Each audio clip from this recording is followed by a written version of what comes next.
Praise the lord. మన ప్రభువును రక్షకుడైన యేసుక్రీస్తు నామంలో మీ అందరికీ వందనాలు.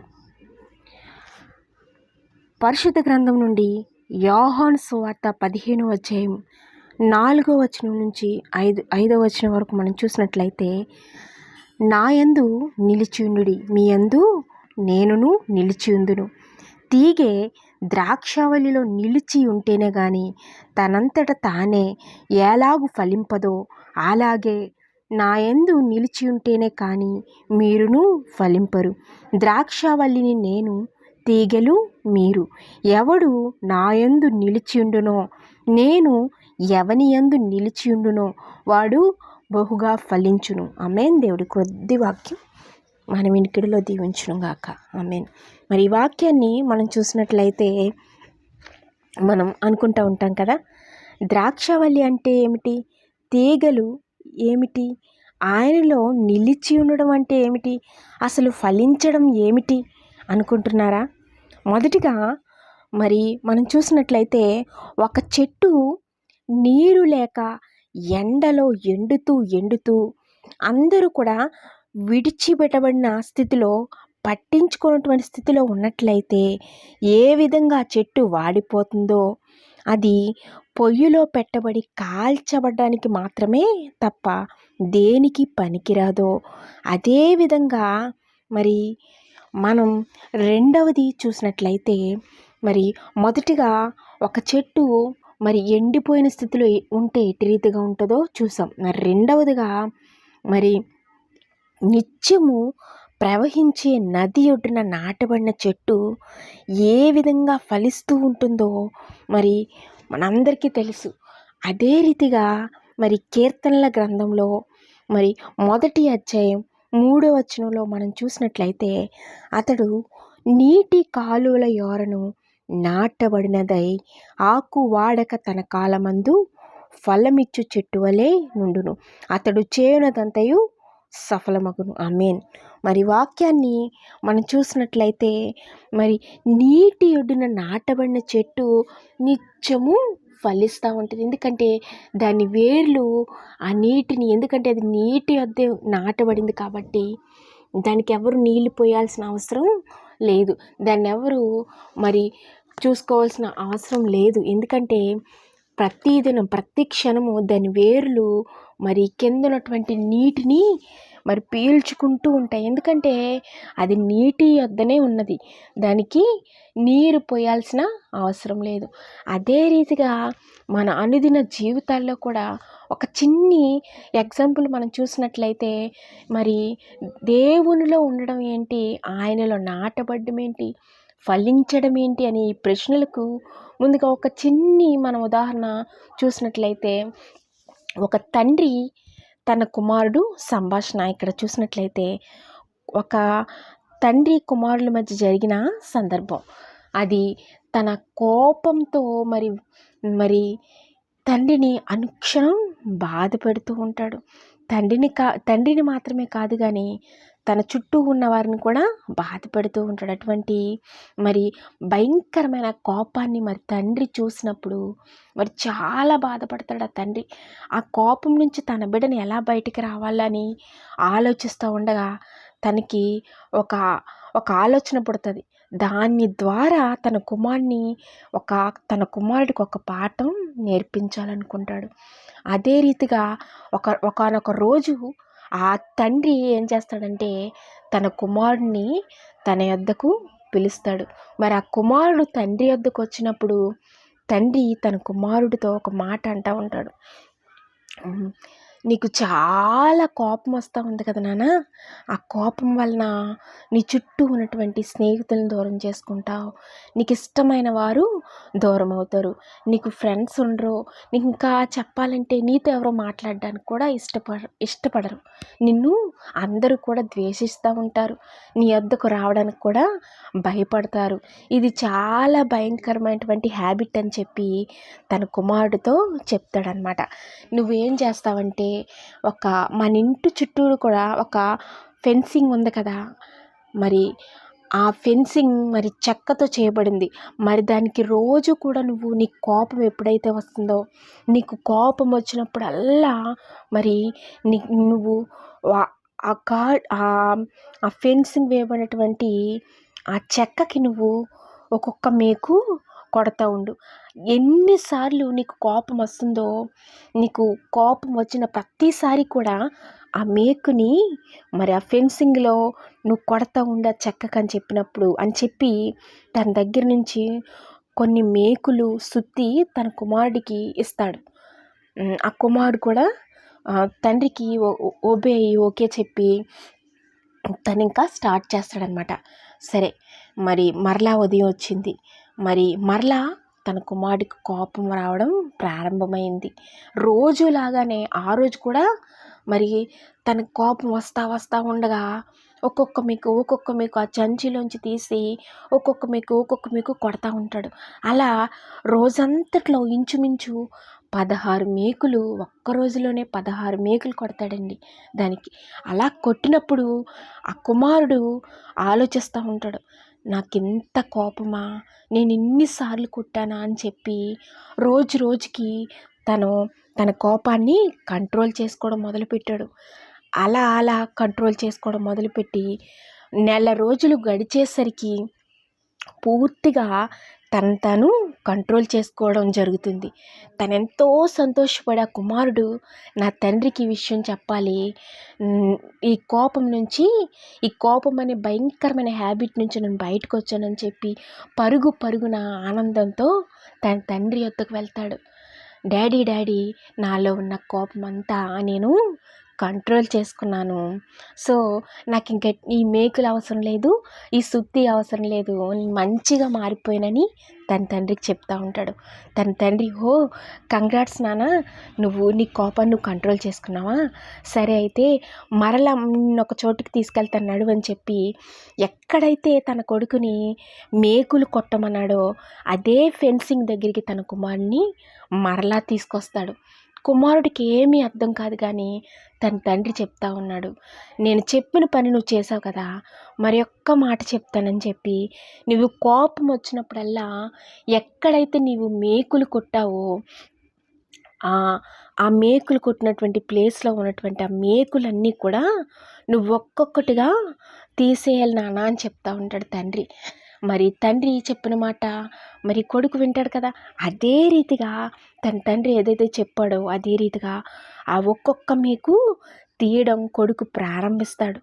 ఒక్కొక్కటి కష్టమైనప్పటికీ ఆ ఒక్కొక్క మేకు తీసి మొత్తం కంప్లీట్గా తను ఎన్ని మేకులు అయితే కొట్టాడో అవన్నీ కూడా మరి ఆ చెక్క మీద నుంచి తీసేస్తూ ఉంటాడు. ఒక్కొక్కటి మొత్తం తీసేసి, డాడీ నేను ఇది కూడా కంప్లీట్ చేసేసానని చెప్పినప్పుడు తన తండ్రి చెప్తా ఉంటాడు, నాన్న నువ్వు మేకులు కొట్టావు సరే, నీ కోపాన్ని కంట్రోల్ చేసుకున్నావు సరే, కానీ మరి ఒక్కసారి ఈ ఫెన్సింగ్ వైపు చూడు, మరి ఆ చెక్క మీద మేకులు అయితే నువ్వు తీసేసావు, కానీ ఆ మేకులు కొట్టినందువల్ల మరి ఆ చెక్కకు పడ్డటువంటి మరి ఆ వికృతంగా ఆ ప్లేస్ అంతా మారిపోయింది. మరి అవి మనం ఏం చేయలేం కదా, అవి చూడడానికి కూడా ఎంతో అసహ్యంగా కనిపిస్తున్నాయి కదా నాన్న అని చెప్పి తన తండ్రి తన కొడుకుకి చక్కటి పాఠం నేర్పిస్తాడండి. ఎందుకంటే కోపంలో మనం మాట్లాడే వర్డ్స్ ఎదుటి వారిని ఎంత బాధిస్తాయో, మరి మాట అనేస్తాం కానీ అది వెనక్కి తీసుకోవడం చాలా కష్టం కదండి. మరి ఆ మాట అన్నప్పుడు ఎదుటి వారి హృదయాలు ఎంతగా గాయపడతాయో, ఎంతగా బాధిస్తాయో, ఎంతగా నొచ్చుకుంటాయో మరి అది అనుభవించిన వారికి మాత్రమే తెలుస్తుంది. అదే రీతిగా ఈ సందర్భం నేను ఎందుకు చెప్పాల్సి వచ్చిందంటే, ఆ కార్డ్బోర్డ్కి ఏదైతే ఆ ఫెన్సింగ్ పెట్టబడినటువంటి ఆ ప్లేస్కి మేకులు కొట్టినప్పుడు ఏదైతే గాయాలైనాయో అవి ఏవైతే వికృతమైన రూపంలో కనపడుతున్నాయో అసహ్యంగా, అదే రీతిగా మరి తన కోపాన్ని కంట్రోల్ చేసుకున్నప్పుడు ఏ మేకులు కొట్టడం ఆపేశాడో అదే రీతిగా మనం ఈ వాక్యాన్ని మనం చూసినట్లయితే మరి దేవునిలో మరి నిలవడం, నిలిచి ఉండడం అంటే, ద్రాక్షవల్లిగా ఫలించడం అంటే ఏమిటంటే, మరి ఆయనలో మనం మరి నిలిచి ఉన్నట్లయితే మనం ఫలిస్తాం. మనలో అటువంటి మరి భయంకరమైనటువంటి మరి గాయాలు, భయంకరమైనటువంటి మరి పరిస్థితులు గుండా వెళ్ళవలసిన అవసరం మనకుండదు. ఎందుకంటే ఆయనలో జీవం ఉంది. మనం వాక్యాన్ని యోహాను పత్రికలో 1వ అధ్యాయంలో చూసినట్లయితే, మరి ఆదియందు మరి వాక్యం, ఆదియందు మరి దేవుడు వాక్యం పెట్టాడు. మనకి ఎందుకు పెట్టాడు? ఆ వాక్యం ద్వారా దేవుడు చాలా నేర్పిస్తున్నాడు. ఆయన జీవమై ఉన్నాడు. ఆయన మరి ఇంకొక చోట చూసినట్లయితే, నేనే మార్గము, నేనే సత్యము అని ఆయన చెప్తా ఉన్నాడు. ఆయనే మార్గం, సత్యం, జీవమై ఉన్నాడు. మనం ఆయనలో ఉన్నట్టయితే ప్రతీదీ మనం ఆయన నుంచి నేరుగా పొందుకోవచ్చు. మనం ఈ మొక్క చూడండి, మరి నీటి ఒడ్డున ఉన్నప్పుడు మరి దానికి నీరు పోయాల్సిన అవసరం లేదు. దానికి ఏవి కూడా మరి మనం మరి ఆ మొక్క ఎదగటానికి మనం ఏవి కూడా చేయాల్సిన అవసరం లేదు. ఎందుకంటే సమస్తాన్ని కూడా అవి ఆ మొక్కకు అదే తీసుకుంటుంది. ఎందుకంటే అది సురక్షితమైన ప్లేస్లో ఉంది. అది ఎక్కడ క్షేమమో అక్కడే ఉంది కాబట్టి దానికి వేరే సెక్యూరిటీ అవసరం లేదు. దాన్ని ఎవరో వచ్చి దాన్ని సంరక్షించవలసిన అవసరం లేదు. ఎందుకంటే అది నీటి ఒడ్డున ఉన్నది కాబట్టి ఎప్పుడు పచ్చగా దాని సారం కోల్పోకుండా ఎంతో చక్కగా అభివృద్ధికరమైన పరిస్థితిలో ఉంటుంది. మరి మనం కూడా మనుషులుగా ఉంటున్నాం, మనం నడుస్తున్నాం, తిరుగుతున్నాం, మనం పనులు చేసుకుంటున్నాం, కానీ మన జీవితాల్లో మరి అభివృద్ధి అనేది, ఆశీర్వాదం అనేది మరి మరి ఫలించడానికి గుర్తుగా ఉంది. ఎందుకంటే మన ఆశీర్వాదం మనలో ఉంటే, ఆశీర్వాదం మనం దేవుని నుంచి పొందుకున్నట్లయితే మనం ఫలించగలుగుతాం. అంత మాత్రమే కాదు, కానీ ద్రాక్షవల్లి నేను, తీగలు మీరు అని ఆయనే సెలవిస్తూ ఉన్నారు. మరి ఆ ద్రాక్షవల్లి ఎలా ఫలిస్తుంది? మరి ఫలించడం అంటే, ఎవడు నా యందు నిలిచి ఉండునో, నేను ఎవని యందు నిలిచి ఉండునో వాడు బహుగా ఫలించును. మరి అదేవిధంగా మన అనుదిన జీవితాల్లో మనం కూడా వాక్యం, ప్రార్థన అనుదినము మన బ్రతుకుల్లో ఆయన నింపుకున్నట్లయితే మరి బహుగా ఫలించగలుగుతాం. ఇట్టి ఫలింపు మన జీవితాల్లో మరి మనలో ఉండాలంటే, మరి ఆయనలో నిలిచి ఉండే మరి పరిస్థితిలో మనం ఉన్నప్పుడు బహుగా ఫలిస్తాం. ఫలించడం అంటే ఆశీర్వాదం. మరి ఇట్టి రీతిగా చూసినట్లయితే బైబిల్ గ్రంథంలో మరి యోసేపుని చూసినట్లయితే, మరి యోసేపు అన్నల చేత ద్వేషించబడ్డాడు. చివరికి అన్నల చేత మరి గోతిలో వేయబడ్డాడు. మరి 3వదిగా చూసినట్లయితే ఆ అన్నల చేత అమ్మి వేయబడ్డాడు. అంత మాత్రమే కాదు, కానీ ఒక బానిసగా మరి అమ్మి వేయబడడం అంటే ఎంత భయంకరమైన పరిస్థితి. మరి భయంకరమైన పాపము కూడా తన జీవితంలో మరి తను తరుముతా వచ్చినప్పుడు ఆ పాపం నుంచి కూడా పారిపోయాడు. మరి ఒకటి మనం చూసినట్లయితే, మరి చేయని తప్పుకి చెరసాల్లో వేయబడ్డాడు. ఎన్ని శ్రమలు వచ్చినాయండి యోసేపు జీవితంలో. నిజంగా భయంకరమైనటువంటి శ్రమల గుండానే ప్రయాణం చేశాడు తన జీవితంలో. మరి ఎన్నో సంవత్సరాలు, మరి 1 కాదు 2 కాదు, భయంకరమైన శ్రమల గుండా తను చేయని తప్పులకి ఏ పాపం ఎరగని అమాయకుడే మరి యోసేపు. మరి తను చేసిన తప్పేంటండి? అంత భయంకరమైనటువంటి సిచ్యువేషన్ గుండా వెళ్ళడానికి, మరి అన్ని శ్రమలు అనుభవించడానికి. మరి ఇన్ని శ్రమలు అనుభవించిన మరి ఆయన ఎందుకు ఫలించాడంటారు? ఎందుకు ఏ దేశానికైతే అమ్మివేయబడ్డాడో ఆ దేశానికే రాజు తర్వాత రాజుగా చేయబడ్డాడంటే, ఆయన ఇన్ని కష్టాలు, ఇన్ని శ్రమలు, ఇన్ని బాధలు వచ్చినప్పటికీ మరి దేవునిలో నిలిచి ఉన్నాడు. దేవునిలో నిలిచి ఉన్నాడు. ఎందుకంటే నిలిచి ఉన్నాడు కాబట్టే ఫలించాడు. ఆమేన్. ఫలించడం అంటే ఆయనలో నిలిచి ఉండటం. యోసేపులా మరి మనం కూడా శ్రమలు వస్తాయి అనుదిన జీవితాల్లో. మరి మన మానవ జీవితాల్లో కష్టాలు, బాధలు, శ్రమలు, ఇబ్బందులు, ఇరుకులు మరి వస్తానే ఉంటాయి. మరి వాటిని అధిగమించాలి. మన పిల్లలు చూసారా, మరి స్కూల్కి పంపిస్తూ ఉంటాం. వాళ్ళు ఉన్నతమైన స్థితిలో ఎదగడానికి చదువుకోవాలంటే స్కూల్కి వెళ్ళాలి. స్కూల్కి వెళ్ళినప్పుడు స్కూల్లో ప్రతిరోజు మరి చదువుకి టెస్ట్ పెడతా ఉంటారు. మరి ఆ టెస్ట్ పెట్టినప్పుడు ఆ బిడ్డలు ఎంత చదివారో మనకి తెలుస్తూ ఉంటుంది. ఆ రిజల్ట్స్ మనం ఆ టెస్ట్లో వారు మంచిగా రాసినప్పుడు మనం ఎంతో మరి వాళ్ళ మీద ఒక కాన్ఫిడెన్స్ ఉంటూ వస్తుంది మనకి. అమ్మా, నా పిల్లలు చాలా బాగా చదువుతున్నారు మరి అని ఆ మార్కులు చూసి చెప్పగలుగుతాం కదా. అదే రీతిగా మరి ఈలోకపు టీచర్లు, ఈలోకపు తల్లిదండ్రులుగా మనమే మన బిడ్డల బుడ్డు పిల్లలు మన బిడ్డలు చదివిన చదువులకే మరి ఎలా చదువుతున్నారని టెస్టులు పెట్టినప్పుడు మన పరలోకపు తండ్రి మరి నిత్య జీవాన్ని ఇవ్వడానికి ఆయన సిద్ధంగా ఉన్నప్పుడు మన జీవితంలో మరి చిన్ని శ్రమలు, ఇబ్బందులు మనం వచ్చినప్పుడు మనం వాటిని కూడా అధిగమించేవారుగా ఉండాలి. భయపడేవారుగా మనం ఉండకూడదు.